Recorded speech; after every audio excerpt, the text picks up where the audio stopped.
जय हिंद बच्चों, आप देख रहे हैं मेरा यूट्यूब चैनल जहां पर हम वीडियोस अपलोड करते हैं। अगर आप किसी भी क्लासेस में हैं 11, 12, BSc, BCA किसी भी हार्ड मैथमेटिक्स की तैयारी कर रहे हैं तो बच्चे मेरा चैनल आपके लिए बहुत उपयोगी है। बच्चों इसमें हमने लास्ट चैनल पर हमने 3 डायमेंशनल चालू किया था, उसका एक पार्ट कंप्लीट हो गया था, direction cosine, direction ratio, projection. ठीक, लेक्चर नंबर 1 हुआ था, आज लेक्चर नंबर 2 है। क्वेश्चन चल रहे थे, क्वेश्चन ही देखेंगे आज भी। क्वेश्चन चल रहे हैं, क्वेश्चन देखिए। पहला क्वेश्चन है, कह रहा है find the direction cosine. Question है find the direction cosine of a line which makes equal angle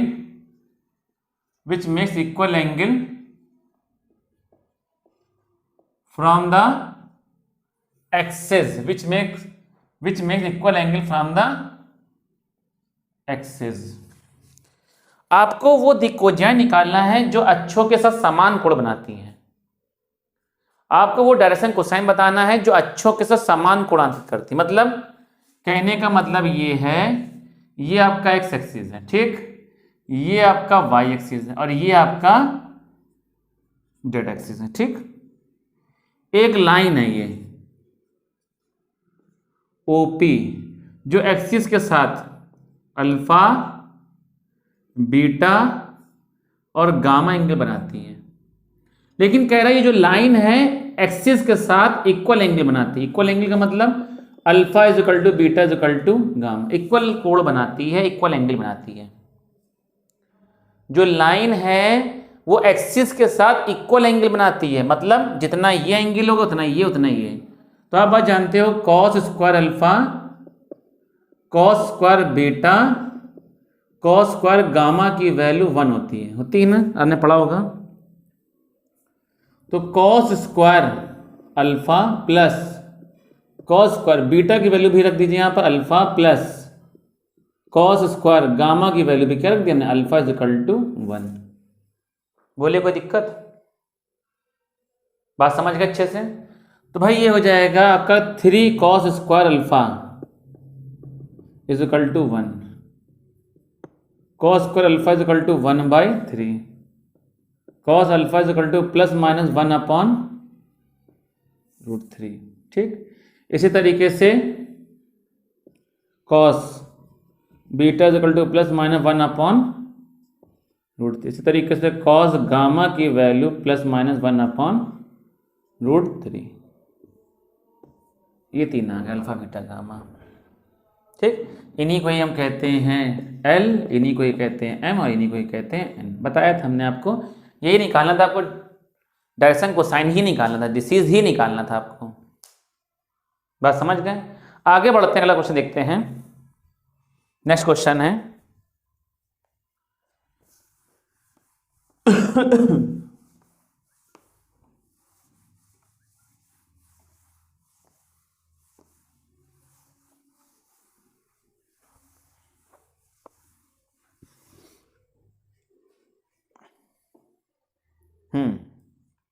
find the direction cosine.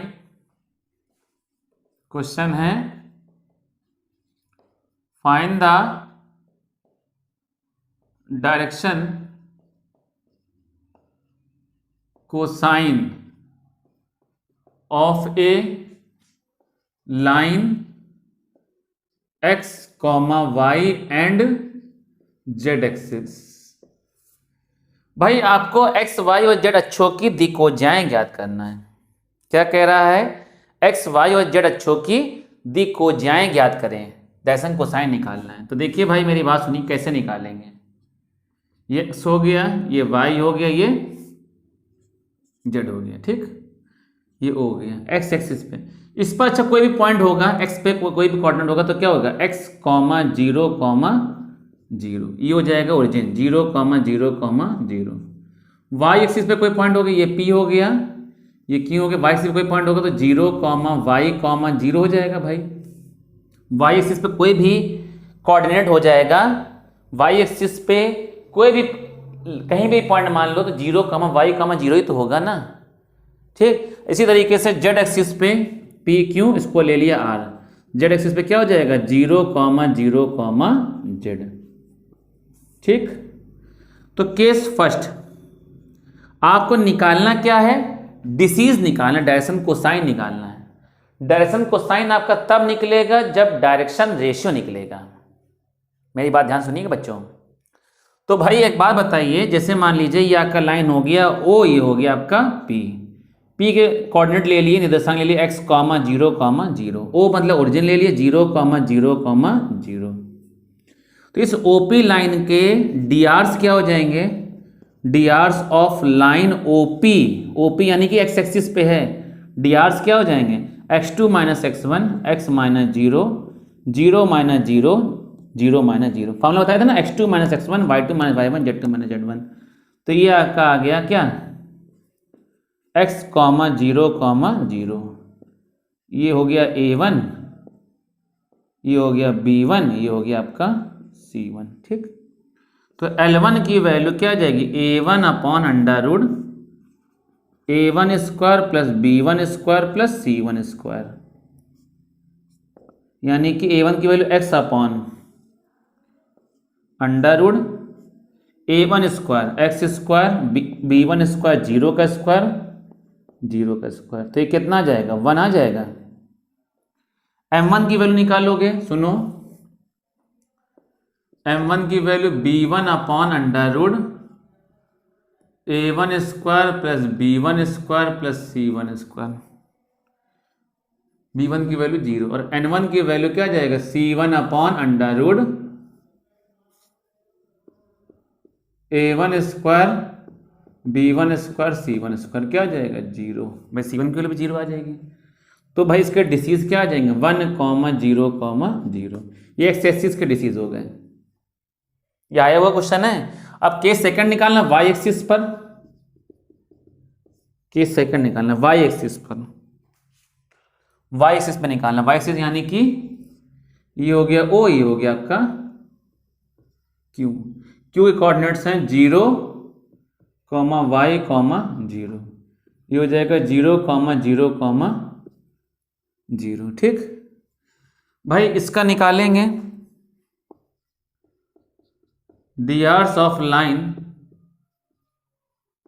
O Q के डीआर्स निकालेंगे, x2 - x1 0, y2 - y1 y, z2 - z1। भाई निकालोगे ना, 0 - 0,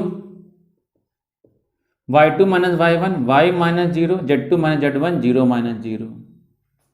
तो ये कितना आ जाएगा भाई, 0, y, 0, ये आ जाएगा a2, ये हो जाएगा b2, ये हो जाएगा c2।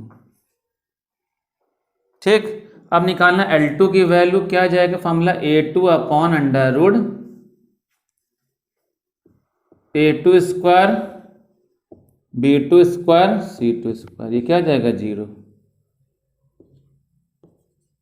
m2 की value b2 upon under root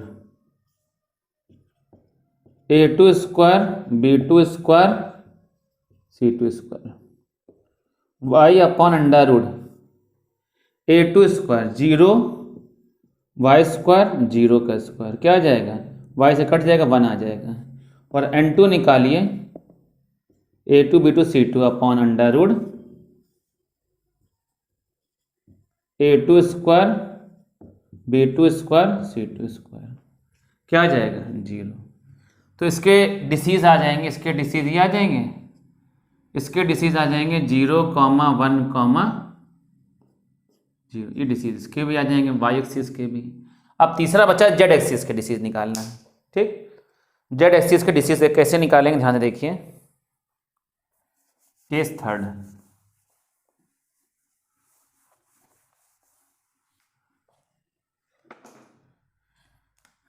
case third,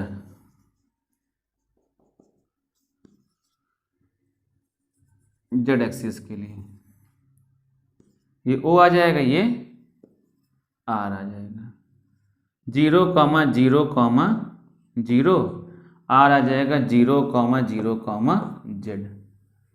ठीक, तो भाई x2 माइनस x1, भाई drs ऑफ लाइन OR निकालिए। x2 माइनस x1, 0 माइनस 0 0 आ जाएगा, y2 minus y1, 0 minus 0, z2 minus z1, z2 minus z1 0, ये आ जाएगा भाई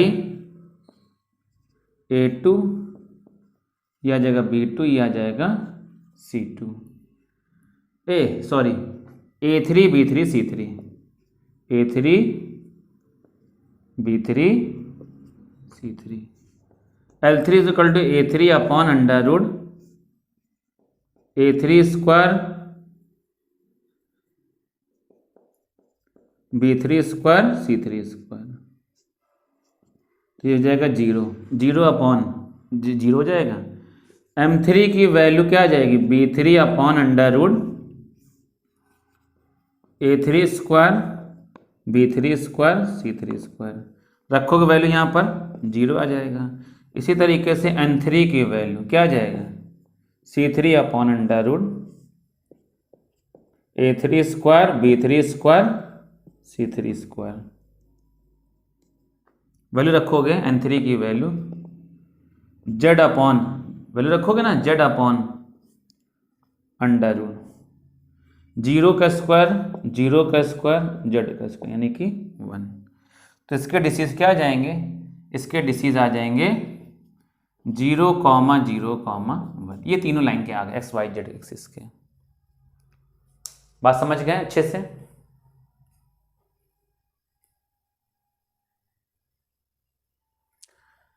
तो उम्मीद करते हैं बात समझ गए होंगे अच्छे से आप लोग। चलिए भाई इसके आगे का पोर्शन बढ़ाते हैं। तो भाई ये तो आपका कंप्लीट हो गया। एक और क्वेश्चन देख लीजिए फिर हम आगे बढ़ते हैं। इक्वेशन ऑफ स्ट्रेट लाइन, एक क्वेश्चन और देख लें।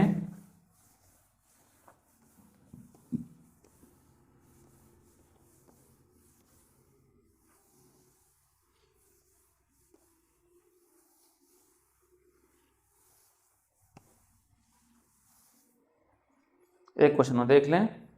फाइंड द, क्वेश्चन है find the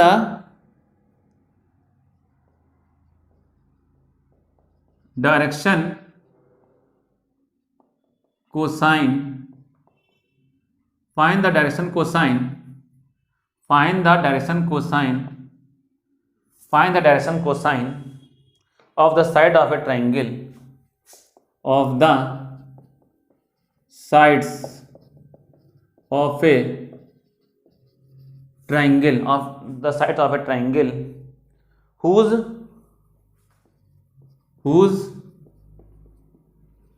vertices of the triangle, whose vertices of the triangle are given by, whose vertices of the triangle are given by 3, 5, -4, 3, 5, -4, -1, 1, 2 and -1, 1, 2 and -5, -5, 2। एक हम बता दें, बाकी सब आप करेंगे। एक हम आपको करके दिखा देंगे। -5, -2। भाई आपसे कह रहा है उस त्रिभुज की दिक्कोजाएं ज्ञात करें, उस त्रिभुज की दिक्कोजाएं ज्ञात करना है साइड की, भुजा की, जिनके शीर्षों के निर्देशांक ये दिए गए हैं। भाई एक ये वर्टिसेस है, ट्राइंगल है, सुनिए ABC, इसके वर्टिसेस कितने दे रहे हैं 3, 5, -4, ये हो जाएगा -1, 1, 2, ये हो जाएगा -5, -2। इसके साइड के डिसीज निकालना आपको। एक हम बता रहे, बाकी दो आप करेंगे, ठीक। एक हम बता दे रहे हैं। तो मान लीजिए इसके डीआरस क्या हो जाएंगे, केस फर्स्ट या स्टेप फर्स्ट लिख दो, स्टेप फर्स्ट। 3 स्टेप में क्वेश्चन पूरे होंगे। Step first,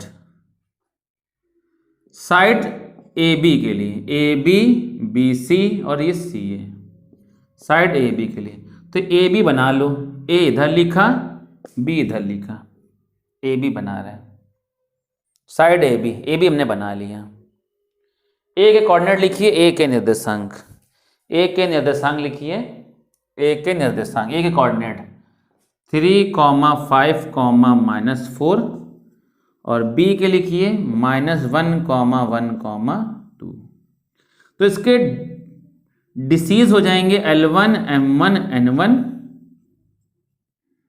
L1, M1, N1 disease हो जाएंगे, और DRs हो जाएंगे A1, B1, C1। तो DRs क्या हो जाएंगे, A1 की वैल्यू x2 - x1 -1 -3 यानी कि -4, x2 - x1। B1 की वैल्यू y2 - y1 1 - 5 यानी कि -4। भाई x2 - x1 y2 - y1 C1 क्या हो जाएगा, z2 - z1 2 -4 रखोगे -4 यानी कि +4 6 हो जाएगा। ठीक, अब आपको निकालना है क्या, L1 की वैल्यू, ये हो जाएगी A1/√A1² B1² C1²। A1 की वैल्यू रखो, A1 की वैल्यू -4/√A1², -4 का स्क्वायर B1² -4 का स्क्वायर C1² 6 का स्क्वायर। तो कितना जाएगा, -4/√16 + 16 + 36 कितना हो जाएगा, L1 की वैल्यू -4/32 और 36 3 3 6 √68, ये आ गया L1 की वैल्यू। ठीक, बस समझ गए, L1 की वैल्यू आ गई।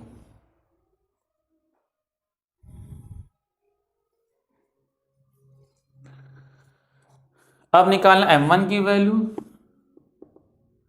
B1/√A1² B1² C1²।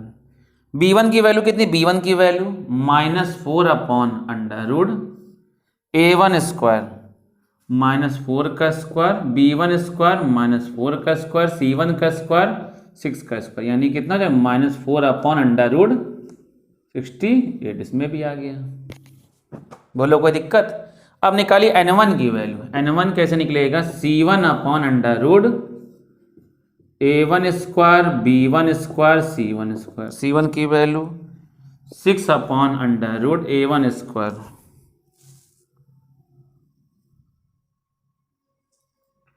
-4 का स्क्वायर -4 का स्क्वायर और 6 का स्क्वायर कितना आ जाएगा, 6/√60। ये फाइनली आंसर आ गया। कोई दिक्कत बताइए, इतनी बात समझ गए अच्छे से? कोई दिक्कत हो, समस्या हो तो बताएं भाई, इतनी बात तुम्हें।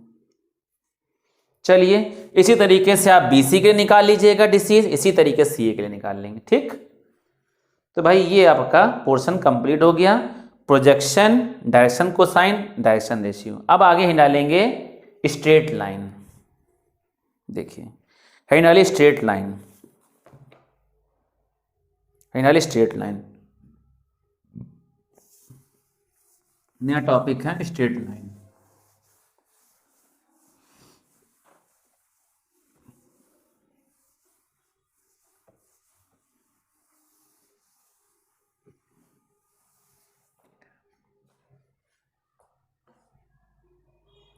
स्ट्रेट लाइन क्या होता है, देखें, स्ट्रेट लाइन जो होती है वो 2 टाइप्स की होती है। एक होता है वेक्टर फॉर्म, एक होता है कार्टेशियन फॉर्म। भाई सरल रेखा के 2 रूप होते हैं, एक होता सदिश रूप, एक होता कार्तीय रूप। एक होता सदिश रूप, एक होता है कार्तीय रूप। जैसे मान लीजिए वेक्टर फॉर्म किस तरीके होता है, इस तरीके दिखता है, R वेक्टर बराबर A vector plus lambda B vector. ठीक, जैसे मान लीजिए ये कोई लाइन है, ए वेक्टर है, ये आपका बी वेक्टर है सी पे।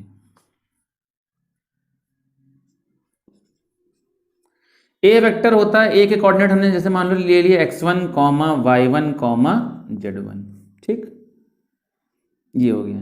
ए वेक्टर क्या होता है? ए वेक्टर होता है, A vector is a point for which line is passing, A vector वह बिंदु जिससे रेखा गुजरती है। और बी वेक्टर क्या होता है? ए वेक्टर वह बिंदु है, वह पॉइंट जिससे रेखा गुजरती है। और बी वेक्टर क्या होता है? बी वेक्टर होता है डियार्स ऑफ द लाइन। अरे भी डियार्स बताया था ना, डियार्स ऑफ द लाइन, रेखा के दिक अनुपात। और लैम्डा क्या होता है? लैम्डा जो होता है वो नॉन जीरो स्केलर होता है, मतलब अशून्य अदिश होता है। आप लैम्डा की जगह टी भी ले सकते हैं, एन भी ले सकते हैं, कोई भी क्वांटिटी यूज कर सकते हैं, टी भी ले सकते हैं, एन भी ले सकते हैं। लैम्डा जो होता है उसे नॉन जीरो स्केलर कहते हैं। और आर वेक्टर जो होता है, आर वेक्टर को हमने पिछली क्लासों में बताया था, आर वेक्टर जो होता है उसे हम कहते हैं पोजीशन वेक्टर। और इसकी वैल्यू होती है, पोजीशन वेक्टर होता है, इसकी वैल्यू क्या होती है? एक्स आई कैप वाई जे कैप जेड के कैप, ये आर वेक्टर की वैल्यू होती है। पोजीशन वेक्टर होता है एक्स आई कैप प्लस वाई जे कैप प्लस जेड के कैप, ये आर वेक्टर होता है। बात समझ गए? तो ये बात आपका मामला फिट हो गया। अब कार्टेशियन फॉर्म कैसे होता है? कार्टेशियन फॉर्म इस तरीके का होता है, x minus x1 upon a1, y minus y1 upon b1, z minus z1 upon c1, ठीक। अब मेरी बात सुनिए, ये होता है x1 y1 z1, मतलब जो यहाँ a वेक्टर काम कर रहा है वो यहाँ x1 y1 z1 काम कर रहा है। इस फॉर्म को सिमेट्रिकल फॉर्म कहते हैं, सममित रूप कहते हैं। सिमेट्रिकल फॉर्म में कोफिशिएंट ऑफ, पहली बात आपको क्या ध्यान रखना है, coefficient of x, y and z should be कितना होना चाहिए? 1 होना चाहिए। x, y और z का कोफिशिएंट हमेशा 1 होना चाहिए। इस फॉर्म को सिमेट्रिकल फॉर्म कहते हैं। x1 y1 z1 वो पॉइंट होता है जिससे लाइन गुजरती है। जो यहाँ a वेक्टर का काम कर रहा है वो यहाँ x1 y1 z1 काम कर रहा है। मतलब अगर कोई भी जैसे मान लो पॉइंट 1, 2, 3 दिया गया है, अब इसका वेक्टर बनाओगे तो ये क्या बन जाएगा? i cap plus 2j cap plus 3k cap. ये a वेक्टर का काम कर गया, ये x1 y1 z1 यहाँ रख दो 1 2 3, और ये a वेक्टर काम कर गया, वेक्टर बना दिया इसका। कोई पॉइंट है उसका वेक्टर आप बनाना जानते हैं, सिखाया है हमने आपको? नहीं सिखाया? तो ये हो गया। अब मेरी बात ध्यान सुनिए, बी वेक्टर क्या होता है? बी वेक्टर जो होता है वो यहाँ a1 b1 c1, ठीक, a1 b1 और c1। जो यहाँ बी वेक्टर काम कर रहा है, बी वेक्टर क्या होता है? डियार्स ऑफ ए लाइन। वही चीज है x1 y1 z1, ये क्या है? इज ए पॉइंट है, is a point for which line is passing, x1 y1 z1 वो बिंदु जिससे रेखा गुजरती है। और a1 b1 c1 इसे क्या कहते हैं? डियार्स ऑफ लाइन। इसे क्या कहते हैं? डियार्स ऑफ लाइन, रेखा के दिक अनुपात कहते हैं। जो यहाँ बी वेक्टर काम कर रहा है, ये बी वेक्टर ये होता है डियार्स होता है, ठीक। वही यहाँ a1 b1 c1 अपॉन में जो भी होता है उसे हम क्या कहते हैं? डियार्स कहते हैं। डियार्स अभी पिछली क्लासों में मैंने आपको बताया है। तो ये होता है वेक्टर फॉर्म होता है, ये होता है कार्टेशियन फॉर्म होता है। दो तरीके के स्ट्रेट लाइन के दो तरीके फॉर्म होता है। बात समझ गए? चलिए देखते हैं, अब इसके फॉर्मूले देखते हैं।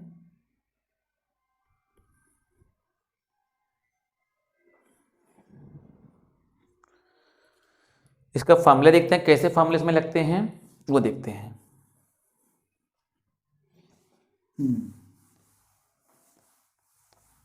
हाँ, एक पहले जनरल क्वेश्चन छोटे से कराते हैं। कोई भी लाइन दी गई है, वेक्टर फॉर्म को कार्टेशियन फॉर्म और कार्टेशियन फॉर्म को वेक्टर फॉर्म में कैसे बदलते हैं वो देखिए। जैसे मान लीजिए आपको गिवन है, क्वेश्चन है, if the equation if the equation of a line are given by r vector is equal to minus I cap plus 2j cap minus 3k cap plus lambda 2I cap minus 3j cap plus 4k cap, then find the Cartesian form of a line। इसे Cartesian form लिखना है आपको, ठीक। Cartesian form लिखना है, कैसे लिखेंगे देखिएगा। इसका कार्टेशियन फॉर्म देखिए कैसे बनेगा। R vector is equal to minus I cap plus 2j cap minus 3k cap plus 2 lambda I minus 3 lambda j plus 4 lambda k cap, ठीक। आर वेक्टर की वैल्यू क्या हो जाएगी, आई कैप कॉमन कर, आई का कोफिशिएंट क्या हो जाएगा -1, यहाँ आई का कोफिशिएंट कितना है 2 लैम्डा, जे कैप, जे का कोफिशिएंट 2, जे का कोफिशिएंट -3 लैम्डा प्लस के कैप का कोफिशिएंट -3, के का कोफिशिएंट 4 लैम्डा। बोलो कोई दिक्कत?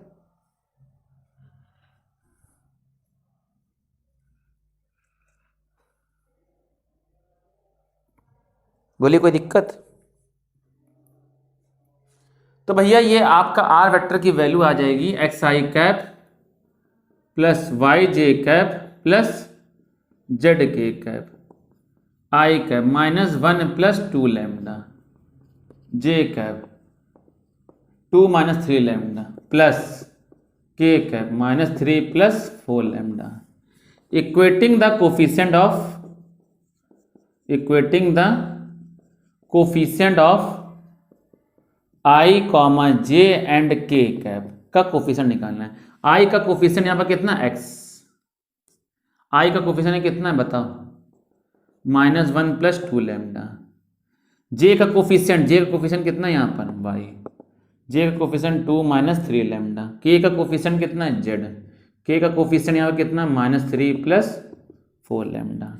तो भाई x प्लस 1 माइनस मोड किधर आ जाए +1/2, या ऐसे एक बार +1 कर दिया इधर इज इक्वल टू 2 लैम्डा, और ये y -2 is equal to -3 lambda, और z प्लस 3 -2 किधर आ जाएगा इज इक्वल टू 4 लैम्डा। तो x plus 1/2 is equal to lambda, y -2/-3 is equal to lambda, और z plus 3/4 is equal to lambda. ये भी लैम्डा के बराबर, ये भी लैम्डा के बराबर, ये भी लैम्डा से बराबर है, implies that x plus 1/2 y -2/-3 z plus 3/4 सब लैम्डा के बराबर है। ये आ गया आपका Cartesian form, vector form the Cartesian form. अब देखिए इसको शॉर्ट में भी कैसे लिख सकते हैं, x - x1/a1 y - y1/b1, और यह आ जाएगा z-z1/c1। इसका सेकंड मेथड शॉर्ट मेथड में भाई x1 की वैल्यू क्या होगा, i का कोफिशिएंट x1 की वैल्यू क्या आ जाएगी, i का कोफिशिएंट -1, y1 की वैल्यू क्या आ जाएगी, y1 की वैल्यू z का कोफिशिएंट। ये होता है भाई a vector x1 y1 z1 2, ठीक, और z1 की वैल्यू क्या आ जाएगी, z1 की वैल्यू k का कोफिशिएंट -3, और a1 की वैल्यू i का कोफिशिएंट। ये drs होता है भाई मेरे, ये क्या होता है drs होता है। मेरी बात ध्यान से सुनिएगा, i का कोफिशिएंट क्या हो जाएगा 2, j का b1 की वैल्यू -3, और a1 b1 c1 की वैल्यू, k का कोफिशिएंट कितना आ जाएगा 4। उठा के मामला फिट कर दो, तो x1 की वैल्यू -1 रखोगे तो +1/a1 की वैल्यू 2, y - y1 की वैल्यू कितनी रखोगे 2/b1 की वैल्यू -3, z - z1 की वैल्यू -3 रखोगे प्लस 3/c1 की वैल्यू 4। देखो ये भाई आंसर आया कि नहीं। ये शॉर्टकट तरीका है, ये लॉन्ग कट है, ये शॉर्टकट तरीका है। बात समझ गए? चलिए आगे बढ़ते हैं। अब एक हमने वेक्टर फॉर्म से कार्टेशियन फॉर्म बदला है, अब एक कार्टेशियन फॉर्म से वेक्टर फॉर्म बदलेंगे। ठीक, देखिए कैसे बदलेंगे।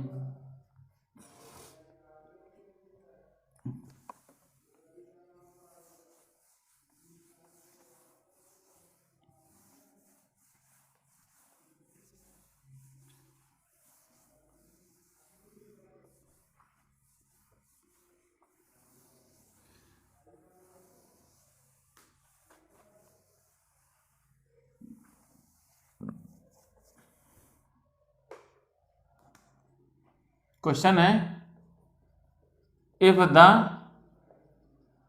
Equation of a line, if the equation of a line given by x minus 1 upon minus 2 y plus 3 upon 4 हो जाएगा z माइनस 5 अपॉन, यहाँ पर क्या हो जाएगा 7, ये आ गया। ठीक, if the equation of a line given by ये, write its vector form, write its vector form. इसका वेक्टर फॉर्म लिखना है आपको, सदिश रूप लिखना है। कैसा लिखना है, क्या लिखना है, सदिश रूप, वेक्टर फॉर्म लिखना है आपको। किस तरीके से करेंगे, ध्यान से देखिए क्या करेंगे। वेक्टर फॉर्म आपको लिखना है भैया, x minus 1 upon minus 2 is equal to Y plus 3 upon 4 is equal to Z minus 5 upon 7 is equal to, हमने ले लिया लैम्डा, हमने क्या लिया लैम्डा, सब लैम्डा के बराबर कर दीजिए, सबको लैम्डा के बराबर कर दीजिए। कैसे करेंगे, x minus 1 upon minus 2 is equal to lambda, x minus 1 is equal to minus 2 lambda, x is equal to क्या हो जाएगा 1 माइनस 2 लैम्डा, माइनस 1 हो जाएगा प्लस 1 हो जाएगा। ठीक,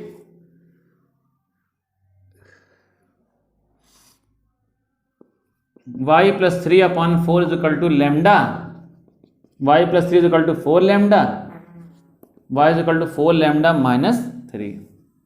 ठीक, और z minus 5 upon 7 is equal to lambda, z minus 5 is equal to 7 lambda, z is equal to 7 lambda plus 5, x y z उठा करके रख दीजिए। तो नाउ आर वेक्टर की वैल्यू क्या हो जाएगी, एक्स आई कैप वाई जे कैप जेड के कैप, एक्स आई कैप वाई जे कैप जेड के कैप, ये आर वेक्टर हो जाएगा, एक्स आई कैप वाई जे कैप जेड के कैप। तो भाई मेरे आर वेक्टर की वैल्यू, एक्स की वैल्यू रखो 1 माइनस 2 लैम्डा आई, वाई की वैल्यू 4 लैम्डा माइनस 3 जे कैप, प्लस जेड की वैल्यू 7 लैम्डा प्लस 5 के कैप। ये इतना छोड़ दीजिए, ये आंसर आ गया। और ज्यादा करना चाहते हो तो ब्रैकेट खोल दीजिए, आई माइनस 2 लैम्डा आई प्लस 4 लैम्डा जे माइनस 3 जे, 7 लैम्डा के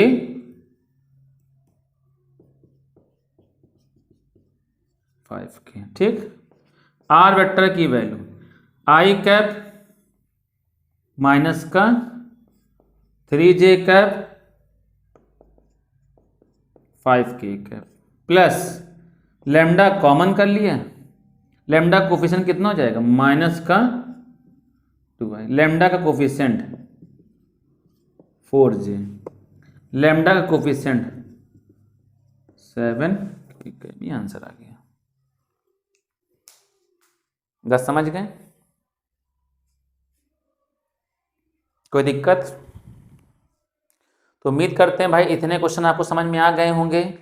बाकी इसके आगे का नेक्स्ट पार्ट हम आपको अगले वीडियो में अगले लेक्चर में बताएंगे। तब तक के लिए बहुत बहुत धन्यवाद, थैंक यू। हमारी शुभकामनाएं हैं कि आप सभी बच्चे बोर्ड का एग्ज़ाम देने जा रहे हैं।